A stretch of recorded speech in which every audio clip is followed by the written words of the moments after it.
Ok, prise courte, ça tourne. Ça va être les profils qui ont été faits par QGO entre le 10 et le 17 novembre. On a Bartender vs Simulator, vous êtes un barman. Pas mal de revues. On a un Performance HD et HD+. Bring Traveler, un jeu d'exploration. On va avoir batterie et HD+, qui est sympa, surtout pour ce type de jeu. Claustrophe, c'est un petit jeu à la Zelda avec des puzzles qui est super sympa et le prix est super raisonnable. On a un batterie performance et HD Profile.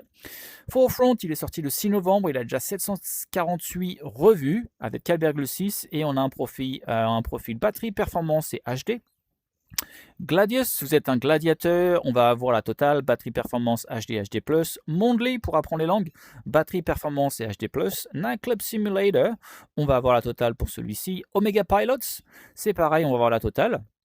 Plumber, la totale, le jeu est en promo en ce moment. Ensuite, on a Puppets Beats, qui est un jeu de rythmique, où il faut contrôler des puppets. Et on a Performance HD et HD+. Room Invader, c'est un jeu de MR qui était gratuit, mais non, il est payant. Et on a Batterie Performance et HD. Scanoscam, c'est un studio français. On va avoir la totale sur lui-ci. Cyberia, c'est aussi un studio français qui est sorti récemment. On va avoir un profil performance de Twilight Zone, un profil performance également Ultimex, qui est un jeu gratuit. On va avoir performance HD et HD+.